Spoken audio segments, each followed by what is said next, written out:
Assalomu alaykum qadrli futbol muxlislari, kanal obunachilari. Bugun demak Klasiko 26-aprel ko'pchilik intiqlik bilan kutgan kun. Ispaniya Kubogi finalda Barselona hamda Real Madrid yana yuzma-yuz keladigan bo'lmoqda. Katta tanaffusdan so'ng biz ularni yana finalda ko'radigan bo'lyapmiz. Endi Ispaniya Super Kubogida albatta finallarda bir necha marotaba ular to'qnash kelishdi. Biroq Ispaniya Kubogidagi finalni ko'pchilik kutyapti, chunki bu boshqacha daraja bo'ladi. Super Kubokning darajasi Ispaniya Kubogi darajasidan ham pastroq, chunki shu sababli menimcha boshqacha darajadagi o'yin guvohiga aylanamiz. Oxirgisi albatta ko'pchilikning yodida qolgan unutilmas xotiralar bilan bu safargisi qani ko'ramiz, bizga qanday voqealarni taqdim etar ekan. Demak, bu videoda o'yin haqida o'z fikrlarimni bildirib o'taman, jamoalarning holati haqida albatta fikrlarimni aytaman. Undan tashqari murabbiylar fikriga ham to'xtalib o'tamiz. Demak, Barselonadan boshlasam, Barselona bu o'yinga qanday holatda yetib kelmoqda? Barselonada hozircha nisbatan Real bilan solishtirganda vaziyat yaxshiroq. To'g'ri, yo'qotishlar bor. Xuddi Realda bo'lgan singari Barselonada ham endilikda yo'qotishlar bor va ko'rdikki, bu jamoaning o'yiniga ta'sir qila boshladi. Ya'ni bu uchrashuvda Robert Lewandowski asosiy to'prar, asosiy hujumchi va undan tashqari chap qanot himoyachisi Alejandro Balde jamoaga yordam bera olishmaydi. Bu qanchalik jiddiy? Birinchi navbatda o'z fikrimni aytib o'taman. Jamoaning bu mavsumdagi eng muhim futbolchilari bu Yamal, Rafinha hamda Pedri. Undan keyingi o'rinda men Lewandowskini aytgan bo'lardim. Shunday ekan, eng asosiy uch figura, asosiy futbolchilar sog' salomat, yaxshi formada yetib kelishyapti, biroq baribir 9lik futbolchi kerakligini Mallorkaga qarshi o'yin ko'rsatib berdi.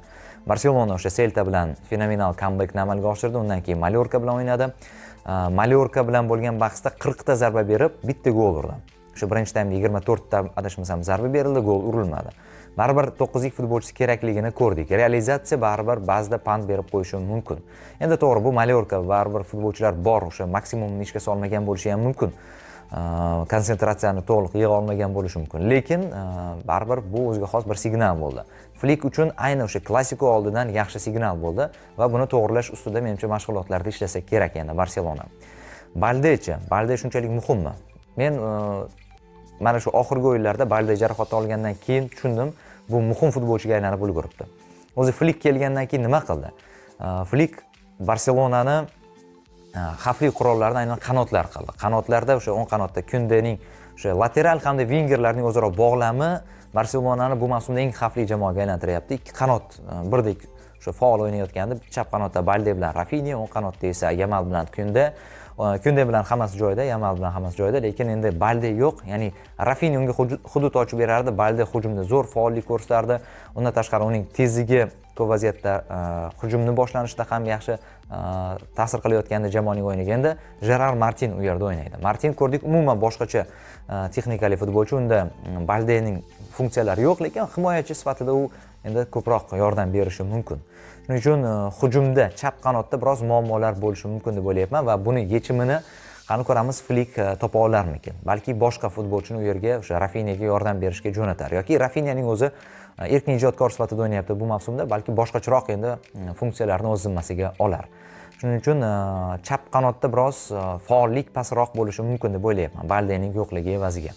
Lekin qolgan futbolchilar sog' salomat, o'sha aytib o'tgandek markazda Pedri va De Jong o'ynasa kerak, katta ehtimol bu safar De Jongga ham dam berildi, chunki muhim o'yindan oldin va biroz rotatsiya qilib oldi. Flick o'sha Yamalga ham dam berdi, Rafinhaga ham dam bergan holatini ko'rdik va bu kerak edi. Mana shunday muhim hozir o'yinlar kutyapti Barselonani. Kubokdan keyin bilasiz, Inter bilan o'yin, keyin chempionat va undan keyin Inter va yana Real bilan La Ligada o'yin. Qilib og'ir taqvim, qiyin taqvim kutib turibdi va o'sha taqvimdan oldin biroz ayrim yetakchilarga dam berishga muvaffaq bo'ldi. Dam bermasa ko'ryapmiz, mana Lewandowskiga o'xshab yoki Baldega o'xshab jarohat orttirib olishlari mumkin va bu keyin katta o'yinlarda biroz variativlikni yo'qotishga sabab bo'layapti. Qisqasini aytganda, Barselonada ikkita yo'qotish bor, asosiy yo'qotish ikkita. Ter Stegen qaytdi, lekin menimcha bu o'yinda o'ynamasa kerak.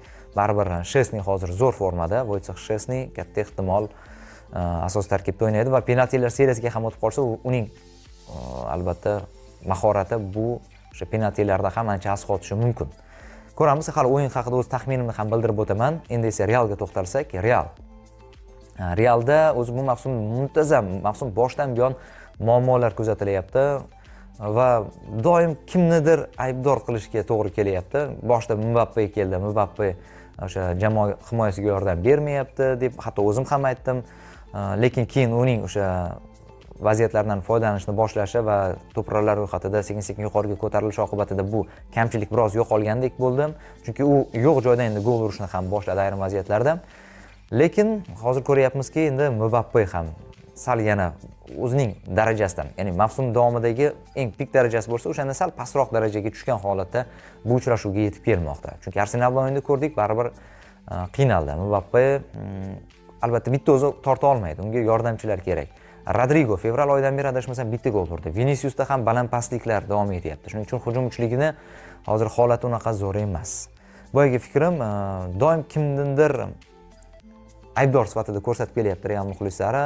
O'sha Mbappe edi boshida, Mbappening qo'shilib ketishi qiyin bo'ldi, qolganlarga ta'sir qilyapti. Viniciusning o'yini pasaydi shuni deb deyilayotganida, Kroos yo'q deyildi. Undan keyin qanot himoyachilar olinmadi deyildi. Qanotda o'sha Carvajal jarohati oldi. Har doim nimadir sabab, ketma-ket muammolarga sabablar bor edi. Endi esa Ancelottida g'oyalar qolmadi deyilmoqda va hammasida asos bor.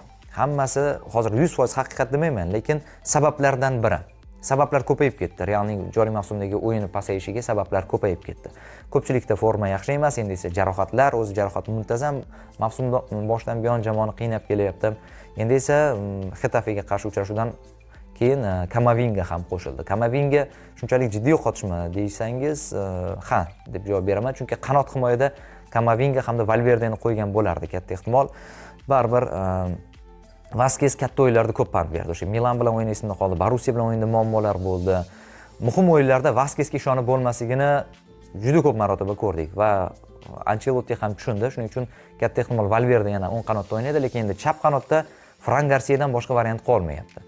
Fran katta o'yinlarda u ham ko'p tushirilmadi. Fran menga yoqadi. Fran yaxshi o'yinchi. O'rta miyona jamoalarga qarshi o'yinlarda ko'rdik, hujumda ham yaxshi qo'llab-quvvatlay oldi, o'sha assistlar qila boshladi. Lekin katta o'yinlarda u Yamalning qanotiga tashlanishi shubhasiz qiynab qo'yadi Franni. Mendy esa endi qaytdi. Mendy hozir formada emas. Alabada ham muammolar bor. Alaba formaga kira olmayapti. Arsenal bilan o'yinda ko'p o'sha pand bergan holatlarni ko'rdik. Shuning uchun himoyada ham o'ziga yarasha muammolar bor. Yarim himoyada eng qizig'i yana romb holatiga qaytganini ko'rdik. O'sha oxirgi uchrashuvlarda Mbappe diskvalifikatsiya qilinganligi sababli Real romb holatiga qaytdi. Ancelotti o'sha Mbappe yo'qligidan foydalanib, shu klassiko oldidan bir eksperiment qilib ko'rdi. Nima uchun shuni ertaroq qilmadi degan savol bor menda. Chunki o'tgan mavsumda jamoaning g'alabalariga asosiy sabab bo'lgan romb uslubi mavsum o'rtasida yana 1-2 hech bo'lmasa tajriba qilib turilganda qaysi o'yinlarda foydalansa bo'lardi. Lekin endi rombga moslasha olmayapti. Jamoa Atletik bilan o'yinda romb uslubida o'ynadi. Seballos qaytgandan keyin sal buni amalga oshirish imkoniyati paydo bo'ldi, biroq endi jamoa moslasha olmayapti bunga. Go'yoki ustunlik bor, yarim himoyada to'p nazorati ularda bo'layapti endi. Biroq foyda yo'q. Avvalgi o'tgan mavsumdagi romb holati emas bu. Jamoaning yarim himoyasida ham shuning uchun zo'r ideal holat kuzatilyapti demagan bo'lardim. Ayrim adekvat muxlislar ham menimcha buni tan olishyapti, Real muxlislari ham hozir muammolar ko'p holatda yetib kelyapti Real bu uchrashuvga. Tarkibdagi muammolar, g'oyalar yetishmasligi, undan tashqari Barselonaning hozirgi uslubiga Realning uslubi juda mos kelib qolgan. O'sha avvalgi ikkita klassikoda yirik hisoblar bejizga bo'lmadi. Flick kelib ko'p narsani o'zgartirdi. Xavidan keyin kelib qilgan ishi men qoyil qolganim, muhitni to'liq o'zgartirdi. Kelib bo'lgan hamma voqeani esdan chiqartirdi. Hammasini toza varoqdan boshlaymiz dedi. Hammasini unuting, biz endi boshqacha o'ynaymiz dedi. Ungacha o'sha bo'lgan muammolar, o'sha La Ligadagi muammolar hech qaysiga konsentratsiyani qaratmadi. Intervyularda ham ko'rgan bo'lsangiz kerak, ko'plab savollar berilyapti. O'zi Ispaniya mediasida bilamiz, doim o'sha muammolar haqida savol beriladi murabbiylarga. Qandaydir to'qima muammolar ham aytiladi. Flickning zo'r tomoni ularga umuman e'tibor bermayapti va Flick muhitning eng asosiysi zo'r ushlab turibdi va futbolchilarning jismoniy holati ham o'zgardi. Shtabni o'zgartirdi, o'sha tibbiyot xodimlarini o'zgartirdi va buning oqibatida jarohatlar nisbatan kamaydi. Shuning uchun Flick juda katta ishni qildi. Qisqa vaqt ichida men qoyil qoldim, to'g'risi Flickning bu metodikasiga, uning shu uslubiga. U jamoaning jismoniy holatini o'zgartirdi. Ko'pchilik o'sha rasmlarda ham ko'rgan bo'lsangiz kerak, futbolchilarning jismoniy holati avvalgidan ko'ra, ya'ni Xavi davridagidan ko'ra ancha o'zgargan. Ancha o'sha atletizm ularda yaxshi shakllanganligini ko'ryapmiz. Aynan shuni kutgan ham edik, lekin bir mavsumning o'zida, hali mavsum oxiriga yetmasdan biz buni guvohiga aylanamiz deb to'g'risi o'ylamagandim. Shuning uchun Flik zo'r qilgan ishi bu hamma muammolarni chetga surib qo'yib, muhitni zo'r holatga olib keldi va jamoa yana oilaga aylandi. To'g'ri, muammolar bor. O'sha Rafinha shartnomasini uzaytirmayapti deyishyapti yoki bo'lmasa La Liga bilan muammolar, lekin buni jamoaning o'yiniga ta'sir qilishiga yo'l qo'ymayapti. Ancelotti doim erkinlik berib qo'yardi futbolchilarga va bu uning asosiy yutug'i derdik. To'g'ri, hali ham bunaqa tipdagi murabbiy yo'q menimcha futbol olamida, bunaqa erkinlik berib qo'yib futbolchilardan unumli foydalanadigan. Lekin endi bu uning o'zini zarariga ishlashni boshladi. Ba'zida baribir biroz qattiqqo'llik ham kerakligini ko'ryapmiz. Chunki sal erkatoylar ko'payib qoldi Realda va bu yaxshi emas. Chunki jamoaviy o'yin. Ko'p vaziyatda o'sha Arsenal bilan o'yinda kuzatgan bo'lsangiz kerak, aynan tartib, intizom evaziga Real yutildi. Real xaos yuzaga keltirardi, o'sha xaosni yuzaga keltirishga umuman tartibli o'yin evaziga Arsenal imkon bermadi. Endi joyi kelganda tartibli o'yin ko'rsatish, jon jahdi bilan o'sha mehnat qilish kerak. Arsenal bilan o'yinlarda ko'rgan bo'lsangiz, bosib o'tilgan masofalarda yer bilan osmoncha farq. Real futbolchilar mehnat qilishmayapti. O'sha sal taltayganligi, biroz o'sha erkatoylar ko'payganligi ham Ancelottini qiynab qo'ymoqda. Ancelotti ketadi deyishyapti, agar Ispaniya Kubogi finalda qoniqarsiz natija qayd etilsa ham yoki yutilsa ham Ancelotti ketadi deyilgan o'sha xabarlarni ko'ryapmiz. Juda taniqli insayderlar, hattoki Fabrizio Romano ham bu haqda yozdi. Shaxsiy fikrimni aytaman, bu haqda Ancelotti shuncha qilgan ishlari uchun mavsum oxiriga yetkazib qo'yish kerak. U Realga qanday g'alabalar olib kelgan. Hozir mana shunday futbol tarixidagi eng zo'r murabbiylardan birini mavsum oxiriga yetkazmasdan ketkazib yuborish biroz g'alati bo'ladi, to'g'risi. Kim keladi hozir? Yordamchi murabbiy ishlaydi bunday paytda, chunki biror bir murabbiy, masalan, Alonso, klublar o'rtasida kelmaydi hech qachon. Shuning uchun hurmat ko'rsatgan holda o'zi mavsum omadsiz mavsum bo'lyapti Real uchun. Oxiriga yetkazishga imkon berish kerak. Balki La Ligada nimadir bo'lib qolar. Agar Ispaniya Kubogida mabodo yaxshi natija qayd etilmasa. Hali Ispaniya Kubogida agar hammasi yaxshi yakun topadigan bo'lsa, bu La Ligaga ham o'z ta'sirini o'tkazadi. Endi o'yin oldidan bo'layotgan muammolarga ham o'z fikrimni aytib o'tsam, Real Ispaniya futbol federatsiyasiga o'ziga xos bir bunt qildi. Ya'ni matbuot anjumanlarida qatnashmadi. Shu sababli matbuot anjumanida faqat bugun sizning e'tiboringizga Flik hamda o'sha hakamning aytgan so'zlarini qo'ymoqchiman. Chunki Real mana shunday yo'l tutyapti. To'g'risini o'zim bu haqdagi fikrimni aytadigan bo'lsam, bu Realga yarashmayapti. Ha, Real biroz o'sha hakamlikdan aziyat chekkan paytlari bo'lgan, lekin bu hammada bo'lyapti, faqat Realda emas. Rodri esingizda bo'lsa, oltin to'pni yutgan paytda bormagani ham o'zi men tanqid qilgandim, Realga yarashmaydi. Real unaqa kichkina jamoa emas, arazlab oladigan. Realdagi futbolchilarni biz kalibri katta, o'sha futbolchilar yoki murabbiylarni va rahbariyatni kalibri katta deymiz. Peresdagi prezident yo'q deymiz va ularni qilayotgan ishi to'g'risi qandaydir ularni kichikroq insonga meni ko'z oldimda aylantirib qo'yapti. Yutish kerak, hakami bilan kerak bo'lsa yutish kerak dedilar. Mana Xayrullo aka hamkasbimiz shunga fikrga qo'shilaman. Realga yarashmadi bu qiliq, bu hozir xatti-harakatlar Realga umuman yarashmayapti. O'yinda muammolar borligini ko'ryapmiz. Agar Real zo'r o'ynab tursa va hakam to'g'ridan-to'g'ri chopayotgan bo'lsa jamoani, ana unda aytsak bo'lardi. Lekin unaqa bir yaqqol xatolar bo'lmayapti. Realga qarshi o'yinlarda bu hakam 69% o'yinda Real bu hakam boshchiligida yutgan, Barselonani foizi ko'proq degan so'zlar aytilyapti. To'g'risi kulgili. Futbol shunaqa o'yinki, unda hamma xato qiladi. Sharhlovchilar ham kerak bo'lsa xato qilishlari mumkin. Futbolchilarda, hakamlarda xato bo'ladi. O'zi xatolardan iborat bo'lgan sport turi bu. Hozir kimgadir qaysidir payt ko'proq xato bo'ladi, kimgadir boshqa payti, misol uchun raqibga ko'proq xato bo'lishi mumkin. Lekin o'sha hakamning o'yindan oldingi aytgan so'zlariga men qo'shilaman. Bizning ham oilamiz bor. Hozir farzandimgacha hattoki o'sha ta'zib o'tkazilyapti. Farzandim kelib, siz o'g'rimisiz deb savol berdi menga deb aytib o'tdi. Ha, bu ta'sirli. Birinchi navbatda bu oddiy sport ekanligini unutmasligimiz kerak. Klassiko paytida bilamiz, bir-birimiz o'sha ko'pchilik muxlislar fanatizmga berilib, do'stlarni yoki bo'lmasa boshqalarni xafa qilib qo'yishlari mumkin. Bu sport. Birinchi navbatda unutmaylik.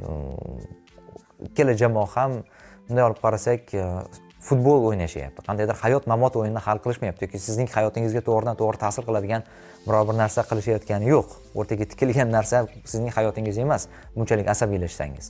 Buni unutmasligingiz kerak menimcha. Birinchi navbatda sport. Kim yutadi, kim yutqazadi. Bir safar u jamoa, bir safar bu jamoa yutadi. Shuning uchun o'zaro birinchi navbatda hurmatni yo'qotmaylik. Demak, o'zim bu uchrashuvni futbol kanalida sharhlab boraman, ko'ramiz. Endi o'z taxminimni bildirib o'tsam, hozir Real muxlislariga balki bu gapim yoqmas, lekin aytib o'tdim, o'zim kirish qismidan boshlab aytib kelyapman, Realda muammolar ko'proq va bu muammolardan qaysilari menimcha jamoaning oyog'idan chalishi mumkin. Shuning uchun Barselonaning imkoniyatini sal yaxshiroq deb ko'ryapman. Lekin final hamma narsa bo'lishi mumkin. Buni ham inkor etmayman. Finalda Real o'zgaradi, bilamiz. Realning o'sha sehri paydo bo'ladi. O'zining o'sha magiyasi deymiz. Aynan shu narsa Realga ko'pincha asqotadi. Bu safarchi bu voqea bo'larmikin? Biz Arsenalga qarshi o'yinda remontada kutgandik. O'sha men to'g'risi bunga ishonmagandim, chunki o'sha sehrni futbolchilar ko'zida ko'rardik avvallari. Shu narsa yo'q. Bu finaldachi Ancelotti oxirgi o'yinlardan birida buni yana futbolchilarga qaytara olarmikin? Ularning ko'zi yonarmikin? Agar bu sodir bo'lsa, balki Realda ham imkoniyat yaxshi bo'lar. Lekin hozirgi formasidan kelib chiqib aytaman, Barselonaning hozirgi o'yinida muammolar kamroq va Barselonaning imkoniyati nisbatan yaxshiroq. Qani ko'ramiz, qadrli do'stlar, bu klassikoga bag'ishlangan video edi. Kanalga obuna bo'lishni va izohlarda o'z taxminlaringizni yozib qoldirishni unutmang. E'tiboringiz uchun rahmat, salomat bo'ling. Bu Barselona uchun 2021-yildan beri ilk Ispaniya Kubogi finali bo'ladi. Sizningcha, Sevilyadagi stadionda muxlislarning qo'llab-quvvatlashi finalda qanchalik muhim rol o'ynaydi? Har doim muxlislar qo'llab-quvvatlagan holda o'ynash yaxshiroq. Bu juda muhim. Bizni Madridning Real jamoasiga qarshi final kutmoqda. Stadion esa ajoyib. Menimcha biz bu voqeadan zavqlanishimiz kerak. Bu kunni to'liq his qilishimiz zarur. Shuningdek, maydonda bor kuchimizni berishimiz kerak. Biz mavsum boshidan beri har bir sovrin uchun kurashmoqdamiz. Hozir bizda 3 ta kubokni yutish imkoniyati bor. Bu bizning maqsadimiz. Bilamizki, bu oson bo'lmaydi. Axir raqib Madridning Reali. Ularda esa ajoyib jamoa bor. Bugungi kunda jamoalarning formasi bir-biridan farq qiladi. Barselona hali ham 3 sovrin uchun kurashmoqda. Real esa yaqindagina Chempionlar Ligasidan chiqib ketdi va La Ligada ham ta'qibchi maqomida. Aytingchi, bu o'yindan oldin jamoangizni favorit deyishga sabab bo'la oladimi? Men aytganimdek, biz bu finaldan zavqlanishimiz kerak. Kim favorit yoki favorit emasligi haqida o'ylashimiz shart emas. Bizda yosh jamoa bor va o'yinchilarimiz uchun bu final ulkan tajriba bo'ladi. Dunyoning eng kuchli jamoalaridan biriga qarshi finalda o'ynash bu katta imkoniyat. Finalda favorit tushunchasi ishlamaydi. Biz final boshlanishi bilanoq sovrin yutish uchun kurashishni xohlaymiz. Biz uchun eng muhim narsa shu. Kimning imkoniyati ko'proq, bu haqida o'ylamaymiz. Hozirda jamoangizning holati qanday ekanligi haqida aytsangiz, ular bu finalga va mavsumning qolgan qismiga qanchalik tayyor? Men mashg'ulotlarda jamoaning mehnatini, fidoyiligini va diqqatini ko'rmoqdaman. Ularga ishonaman. Ular ham qilayotgan ishlariga ishonishadi. Biz qanday o'ynashni xohlayotganimizni aniq tushunamiz va men ularning o'z kuchlariga bo'lgan ishonchini ham ko'ryapman. So'nggi o'yinda Mallorcaga qarshi yaxshi to'p nazoratini ko'rsatdik. Celtaga qarshi esa ajoyib xarakter ko'rsatgandik. G'alaba qozongandik. Futbolchilarimizning g'alabaga bo'lgan istagi oxirgi o'yinlarda yaqqol ko'rinib turibdi. Biz har doim oxirigacha kurashamiz. Ertaga Realga qarshi o'yinda ham xuddi shunday bo'ladi. Biz hushtak chalinguniga qadar kurashishda davom etamiz. Eng katta rezonansni Real Madrid TV portalidagi videolar keltirib chiqardi. Bu videolar hakamlarni, jumladan meni tanqid qilishga qaratilgan. Men o'zim va hamkasblarim boshdan kechirgan holatlarni hikoya qilib berishim mumkin va siz bundan xulosa chiqarasiz deb umid qilaman. Farzandingiz maktabga borganida boshqa bolalar unga otasi o'g'ri, yomon inson deb aytganda, farzandingiz ko'z yoshlariga to'lib uyga qaytadi. Bu juda og'ir holat. Men o'g'limni doimo shunday tarbiyalaganman. U otasi halol inson ekanligini bilish kerak. Eng avvalo halol. Albatta men ham xatolarga yo'l qo'yaman. Har qanday inson kabi. Lekin hech kim bunday holatlarni boshdan o'tkazishini tilamayman. Va bir kun kelib, bu kasbni tark etganimda o'g'lim otasi bilan faxrlanishini istayman. Chunki hakamlik bizga ko'plab qadriyatlarni ham o'rgatgan. Men va ko'plab hamkasblarimiz shunday vaziyatlarni boshdan kechiryapmiz. Bu faqat professional futbolda emas, bolalar va o'smirlar sportida ham xuddi shunday holatlar yuz bermoqda. Bu adolatsizlik va menimcha bu haqida gapirish vaqti keldi. Bugun final hakami Ricardo de Burgos matbuot anjumanida klublar va ommaviy axborot vositalarining bosimi va tanqidi hakamlar va ularning oilalariga ta'sir qilayotganini aytdi. U shuningdek Real Madrid klubining resurslarini ham tilga oldi. U yerda unga qarshi tanqidiy videolar joylangan edi. Siz bu haqida nima deb o'ylaysiz? Va Real Madrid tomonidan hakamni almashtirish taklifi haqida qanday fikrdasiz? Nima deyishni ham bilmayman. Men uchun futbol bu sport. Bu o'yin xolos, faqatgina o'yin va maydonda sodir bo'ladigan barcha voqealar maydonda qolishi kerak. Bizning vazifamiz o'yinchilar va barcha jamoa a'zolarini himoya qilish. Menimcha ro'y bergan voqealar bu yaxshi emas. Har qanday inson xato qilish mumkin, ammo o'yindan so'ng bularni orqada qoldirish kerak. Ko'pincha futbolchilarga va ularning harakatlariga e'tibor qaratamiz, lekin hakamlar ham o'yinning muhim qismi. Va men buni anchadan beri aytib kelyapman. Biz hakamlarni nafaqat hurmat qilishimiz, balki ularni asrashimiz kerak. O'yinlardan keyin doimiy tanqid qilishni men halol o'yin deb hisoblamayman. Barcha klublar, murabbiylar va futbolchilar bu haqda o'ylashlari kerak.